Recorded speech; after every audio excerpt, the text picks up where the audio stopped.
Hello, everyone. Hey, we're back with more of Learning Russian. We are up to lesson 44.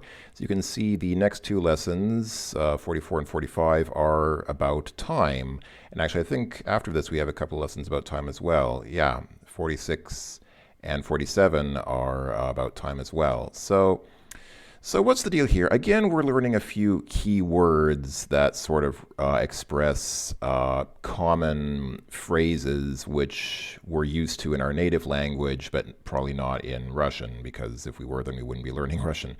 So the words that we're learning here for this lesson are do, перед, and после. I'm going to very quickly explain these before the lesson. Do, in this case, when we're talking about time, means basically it describes how much time there is before an event. So, for example, if you're going to say there's still an hour before the concert starts, then you would say there is 1 hour do the concert. In a sense, it kind of has the same meaning of to as in physical destinations, because in a previous lesson we learned about for example, a train do Moscow goes to Moscow. So time, it works kind of like in time. Yeah, if you have an hour do a concert, it's like, yeah, you have similar but not exactly the same. Period. You might think that period means during, but no, it actually means just before. You might think that this is before, this is during, and then this is after. But actually, during in Russian is во время. And it's not covered in these lessons, or at least not in this lesson.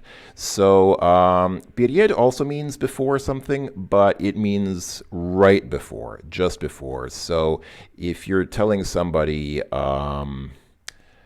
I don't know, for example, call me just before you leave, then you'd say перед you leave. Just before something happens.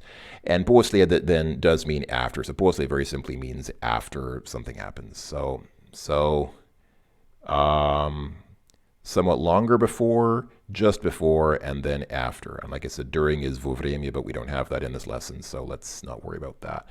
So here we go. So now knowing that, we can probably already interpret these three sentences here. До концерта еще 2 часа. Until the concert, there are still 2 hours, or there are still 2 hours till the concert. Перед концертом мы были в баре. So just before the concert, we'll be in the bar. And после концерта мы пошли домой. After the concert, we walked home. Actually, this is also past tense. So just before the concert, we were in the bar, and then after the concert, we walked home. So pretty straightforward, yeah?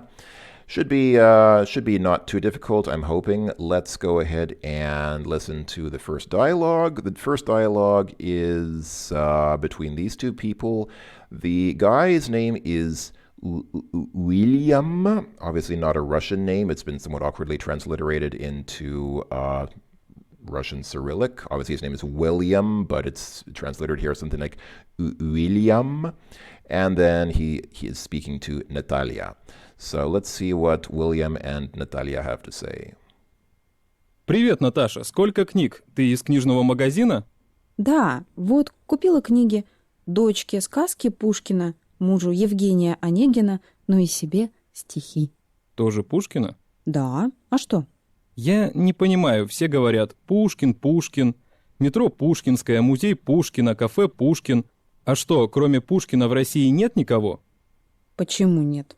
Есть много писателей и поэтов, и до Пушкина, и после него. Ну, объясни мне, почему вы, русские, так любите только одного Пушкина? Потому что до Пушкина все поэты писали очень сложным языком, и обычные люди редко читали. До него все аристократы писали и говорили по-французски. Как, русские аристократы говорили везде по-французски? Да, многие из них не знали русского языка. И перед войной с Наполеоном, и даже после войны, французский язык был очень популярным. Ну хорошо, Пушкин писал по-русски, но не только он один. Но он начал первый и делал это прекрасно. Ты читал Пушкина по-русски? Нет, конечно.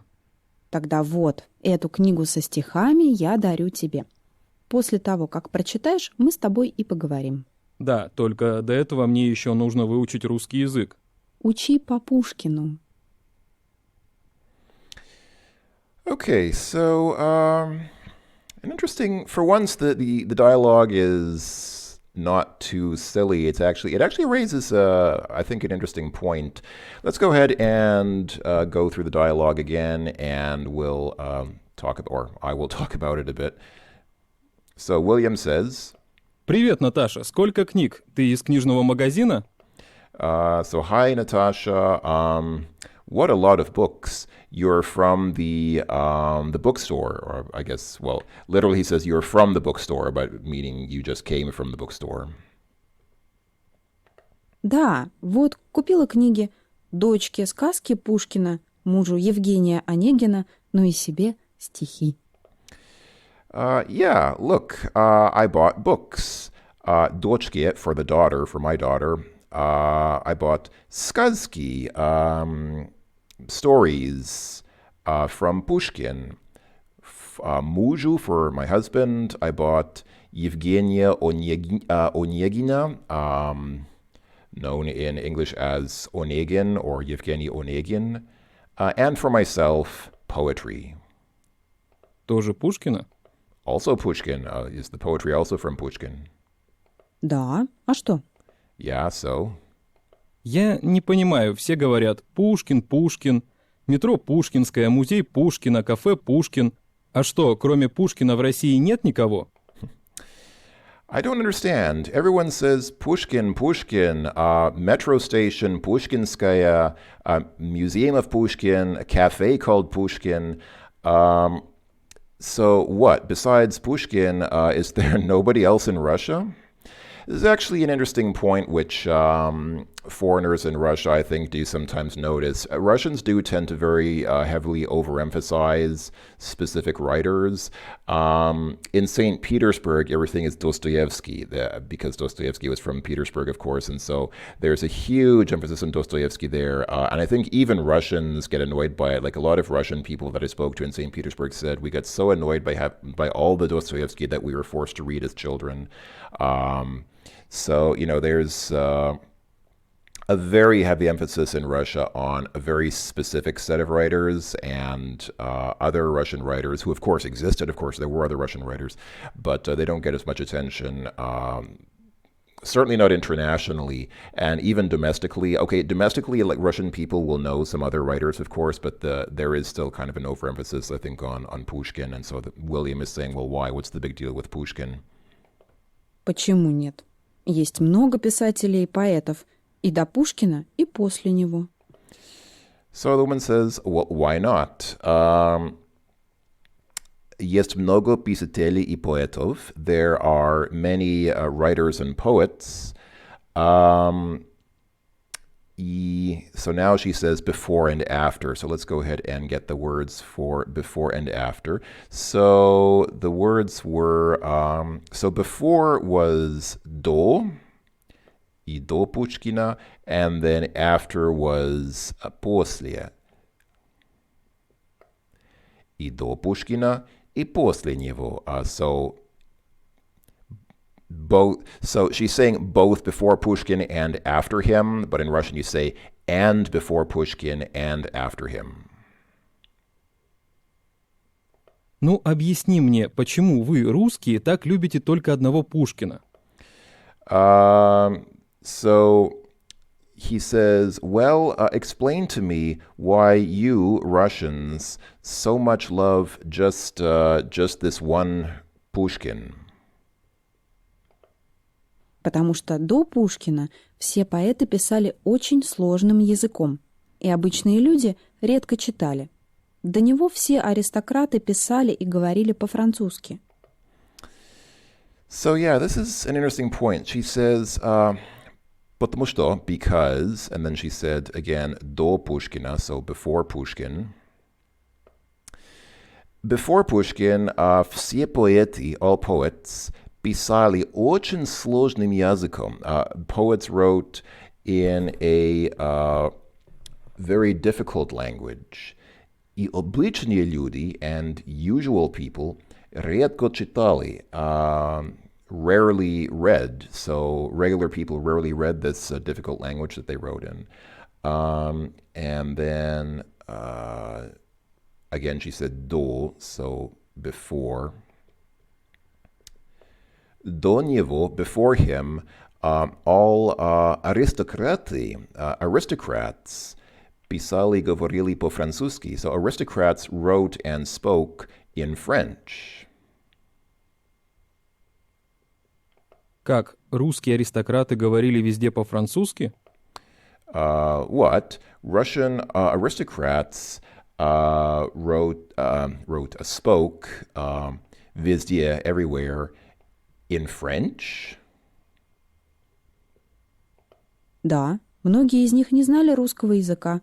И перед войной с Наполеоном, и даже после войны, французский язык был очень популярным.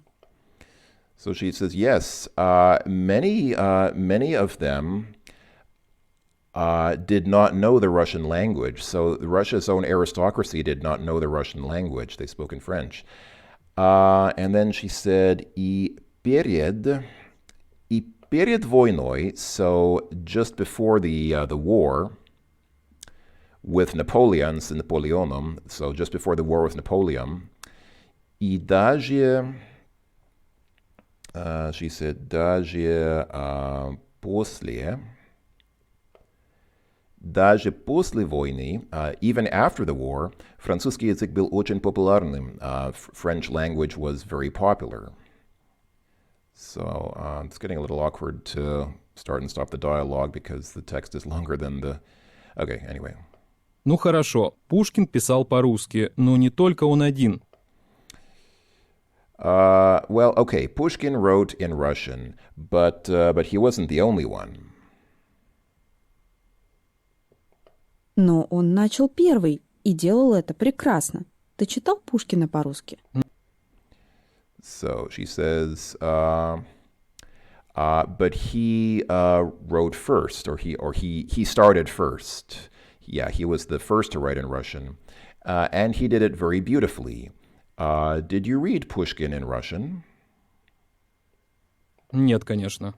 Нет, конечно, of course not. Тогда вот, эту книгу со стихами я дарю тебе. После того, как прочитаешь, мы с тобой и поговорим. Да, только до этого мне еще нужно выучить русский язык. Учи по Пушкину. So, Natalia says, okay, look, I will give you this, so this book with poetry I give to you. And then she says, she said, после того, как прочитаешь, so after you read, we'll talk about it. We'll talk with you. And then the guy says, да только до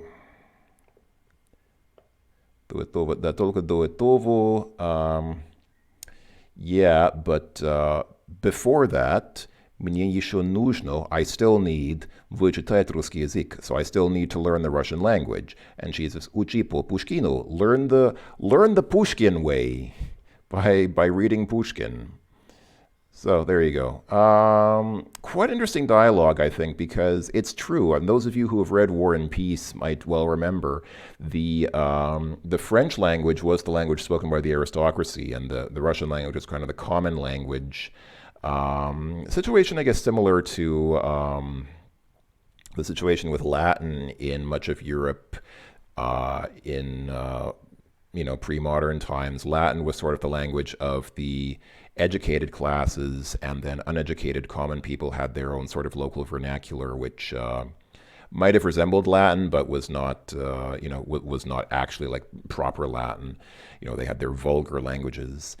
Anyway, so what do we have here? We have examples of these prefixes. So do, in this case, uses the genitive. So до спектакля еще 30 минут. So until the spectacle, there's still 30 minutes. There's still 30 minutes to the spectacle, to the show.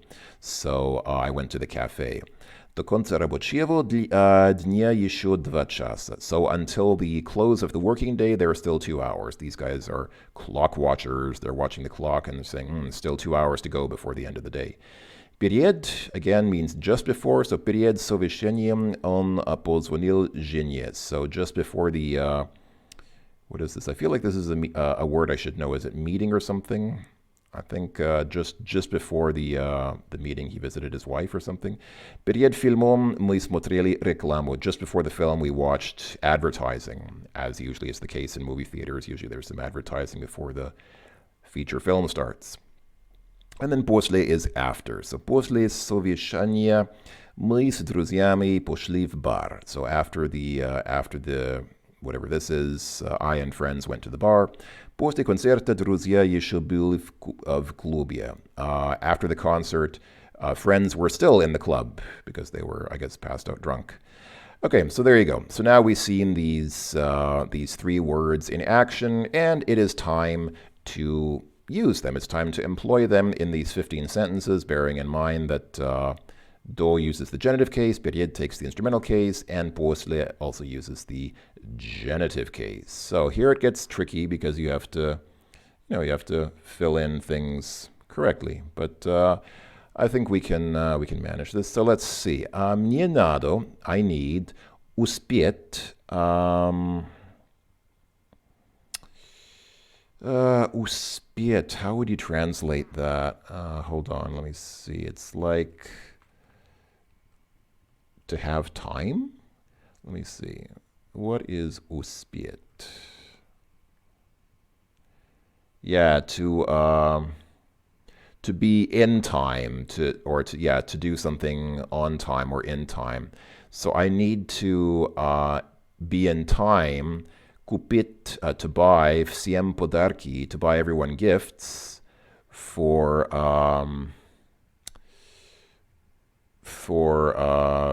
Christmas, Рождество.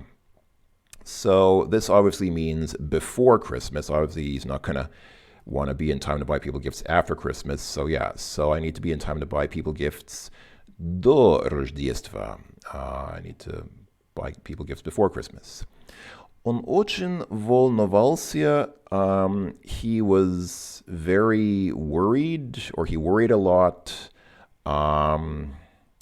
Собеседованием. What is собеседованием? That's also a word which I feel like I should know, but I do not. Let me quickly check. Interview. Okay. Yeah, okay, got it. Okay, so he worried a lot before the interview, and you could say до, but that implies like a longer space of time, which could also be the case. It could be that he was worried for years and years before the interview, but I think here the point is that he was worried just before the interview, in the moments leading up to the interview. And so here we use not до, but перед, which you could also translate into English as before. Both of these translate as before in English, but перед implies a shorter time frame. It implies a more immediate moment before the interview in question. Okay, something уходом. So going на работу, going to work. Она вспомнила, she remembered, что должна позвонить врачу.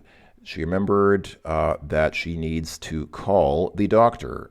So again, I'm going to assume that this is just before going to work and not a longer space of time before going to work. So again, let's go ahead and say перед. So just before leaving to work, she remembered that she had to call the doctor. Okay, number 4. Something отпуска совсем не хочется работать. So отпуска, vacation. Okay, I see. So this again, I think this is not перед, после, after. I get it. Okay, so the person is saying after vacation. Совсем means like entirely, like совсем не means not at all. So yeah, so after vacation, a person does not at all want to work. хочется еще раз отдохнуть. Person still wants to be on vacation for a while. I guess that is true, depending on whether it was a good vacation, but assuming it was a good vacation, then sure, yeah. Он смотрел фильмы ужасов всю ночь, something утро. Okay, so he watched filmy ужасов. Ужасный means like horrible, and so filmy ужасов are horror films. Всю ночь, all night, and then obviously from night until morning, so до утра. From night until morning. Again, though implying, yeah, before morning, but a longer space of time. Not just before morning, but a longer span of time until the morning. Okay. Something дождя, rain, на улице, все такое красивое. Okay, so I guess this is after the rain. So again, it's после. После дождя, after the rain, на улице, outside, все такое красивое. Everything is so beautiful. So everything is so beautiful after the rain outside. Okay, number 7, something svadboy. Not svadboy. Svadboy. Svadboy meaning that's wedding, isn't it? I think, yeah, svadboy is wedding. Все невесты очень волнуются. So, all brides? Okay, right. So, I guess this is just before the wedding. The point, yeah, so it's period. So this is saying that just before the wedding, all brides are very nervous, or very, nervous is a good translation, I think. Okay, надо мыть руки something едой. So need wash hands something food or eat. So obviously you need to wash your hands right before eating. It doesn't make sense to wash your hands after eating. Well, I guess you can do that as well if your hands got dirty, but I think the point is here to wash your hands before eating, and indeed directly before eating, so перед, and not years and years before eating. So not до едой, because you don't want to wash your hands a long space of time before eating, but перед едой, just before eating. Врачи рекомендуют чуть-чуть поспать something обеда. Do they really? So, врачи, doctors, recommend, чуть-чуть, a little bit, поспать, sleeping. Something обеда, dinner. So, do they recommend sleeping? Wait, is this... Hold on. I just want to make sure because... actually, обеда... It's kind of confusing because obed is both lunch and dinner. So... Do doctors recommend sleeping before or after lunch or dinner? I don't know. I believe the translation they're looking for here is... after. Okay, so after is после. So I'll put in после. I don't know if it means after lunch or after dinner. After lunch makes sense because, they say that people are built to take a short nap in the early afternoon, so maybe it makes sense to take a short nap after lunch. I'm guessing this means take a nap after lunch and not after dinner. But who knows? Who knows what those mysterious doctors recommend. Okay, а кто у вас был шефом something Ivana Ivanovича? Well, you can see because the text box is a little shorter, that gives it away. It's the shorter word, so it's do. But what does it say? And who did you have as chef, as boss? Here again, chef means not a cook, but a boss. So before Ivan Ivanovich. Who was your boss before Ivan Ivanovich? По новому российскому закону. So, with the new Russian law, Дети, children, не могут быть на улице. Okay, so children are not allowed to be on the street, obviously after 22, meaning 10 p.m. in AM PM time. 22 часов is 22 часов is 10 p.m. So obviously it means the children are not allowed to be on the outside after 10 p.m. and not before. Okay, so under the new Russian law, children cannot be on the street after 10 p.m. I don't know if this is an actual Russian law or if it's something they just made up for this quiz. Who knows? I'm not a lawyer.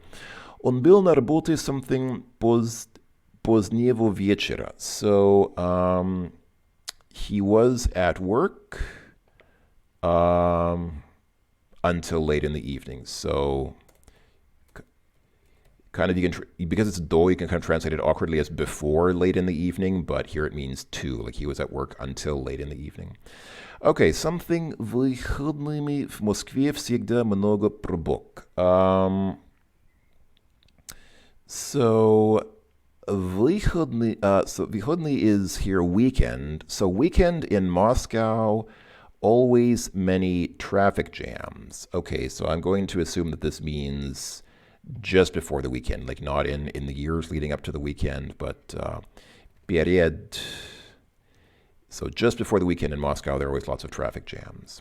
Okay, next one, number 14. Something that's a hard. This is a hard sign actually. It's not the мягкий знак, but the other one. Отъездом он позвонил нам. So something leaving, he called us. So I guess probably just before leaving. Yeah, I think it's just before leaving he called us. Okay, last one. Она приехала уже something начало концерта. So she arrived already. I think here the point is that she arrived after the concert began. So she arrived после начала концерта. She arrived after the start of the concert. And indeed it was the case. Okay, so these are all correct. Она приехала уже после начала концерта. She arrived already after the start of the concert. Okay, a test with six questions in it. So, они не были знакомы. So,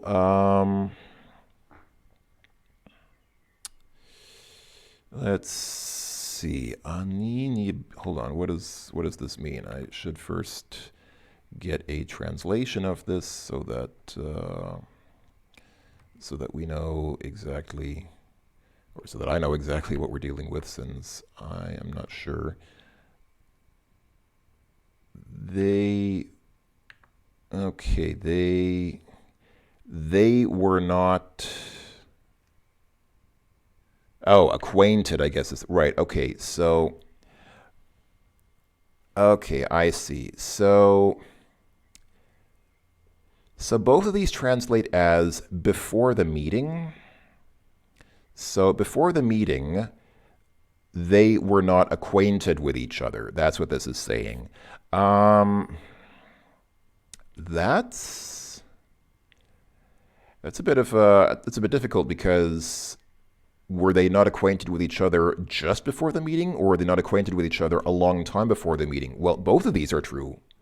They weren't acquainted just before the meeting, but they also weren't acquainted with each other centuries before they met. So really both words are true. But I guess the point is that it doesn't just mean in the exact moment before the meeting, but indeed for a longer space of time before the meeting. They hadn't known each other. So до этой встречи is the point here. So до этой встречи они не были знакомы. In the time before the meeting, they didn't know each other. Okay, next one. Something. Он купил красивый букет. So he bought a beautiful bouquet of flowers, I believe is what that says. So here I'm going to assume it's перед. I'm assuming that he didn't buy a bouquet of flowers a long time before the meeting, but he bought them перед этой встречи. He bought them just before the date. Okay, я ничего не знал об этой стране. I did not know anything about this country. So I'm going to assume that, again, it's not just перед, not just in the moment before the trip, but for a longer period of time before the trip. I didn't know anything about this country, so it's до поездки. Всю ночь something, so the whole night something, я не спал, I did not sleep, потому что собирал вещи. Because there was noise. Is that right? Let me just make sure. Oh, no. No, it has nothing to do with noise. Oh, вещи means stuff, like stuff and things. Собирал means packed. Okay, I get it. So all night I didn't sleep because I packed things.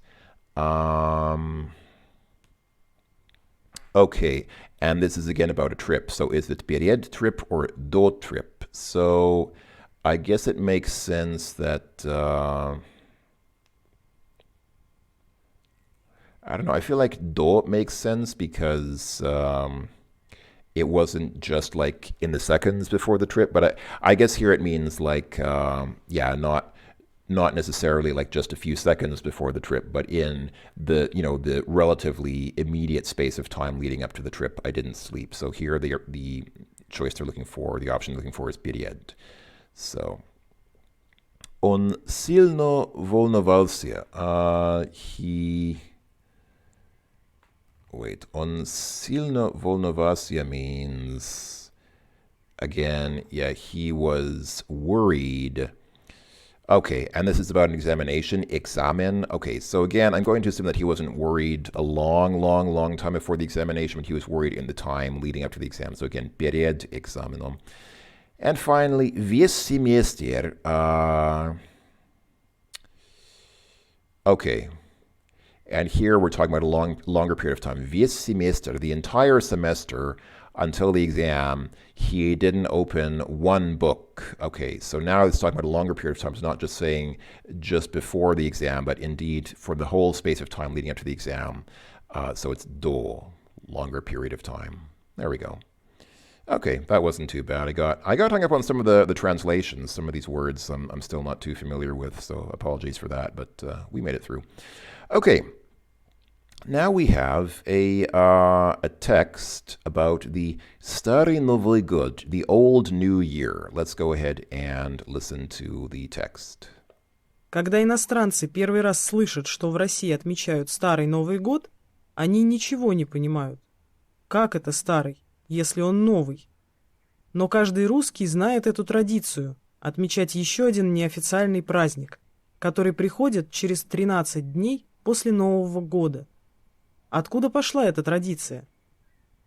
Известно, что до 1918 года Россия жила по старому стилю, используя юлианский календарь.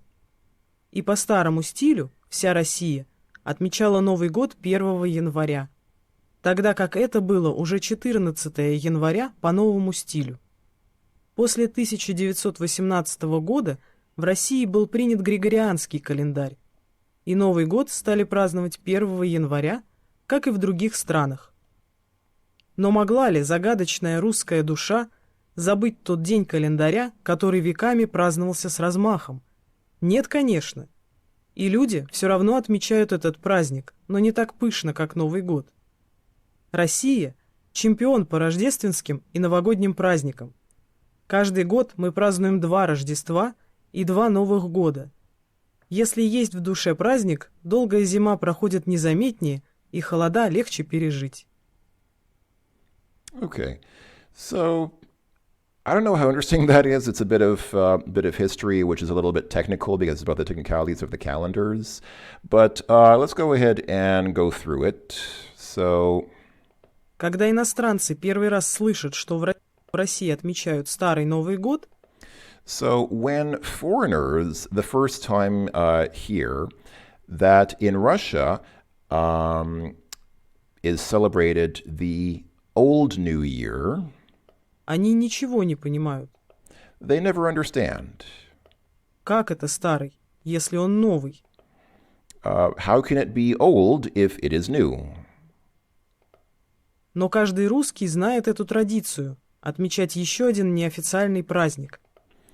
But every Russian knows this tradition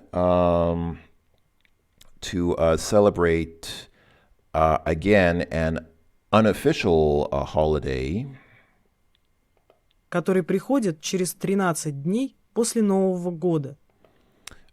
which comes. Через. Через is a word, I think, for the next lesson, but it means basically in 13 days. So in 13 days after the new year. So here we're looking for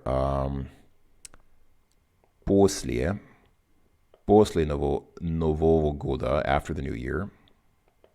Откуда пошла эта традиция? Where did this tradition come from?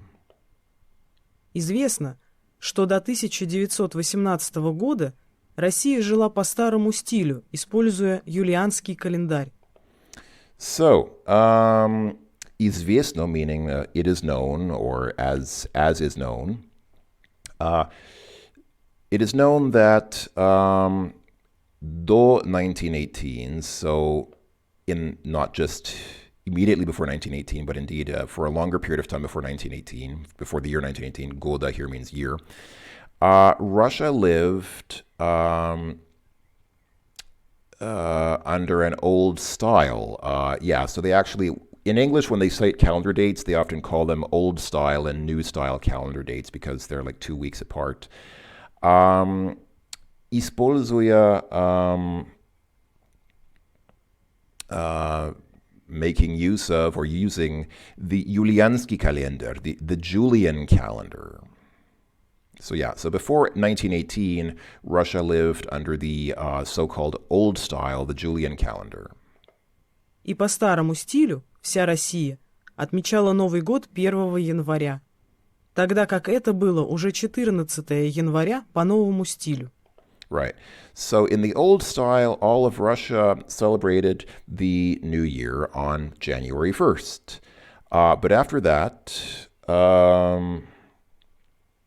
it was already the 14th of January in the new style. Okay, so with process of elimination, we just have one word here left, so let's go ahead and put it up there. So, после 1918, so after, I'll let the woman speak first. Come on. После 1918 года в России был принят Григорианский календарь. Right. So after 1918, after the year 1918 in Russia, it was adopted the Gregorian calendar. И Новый год стали праздновать 1 января, как и в других странах. Yeah. And then the new year fell upon the 1st of January, just as in other countries. Но могла ли загадочная русская душа забыть тот день календаря, который веками праздновался с размахом? But was it possible? Could the mysterious Russian soul forget that day of the calendar, which was celebrated for centuries? So yeah, the text is a little bit difficult because some of these words I'm not too familiar with, but yeah, it's just saying could the mysterious Russian soul, which is kind of a cliche in Russia, could it forget that day on the calendar which had been celebrated for so long? Нет, конечно. Of course not. И люди все равно отмечают этот праздник, но не так пышно, как Новый год. And people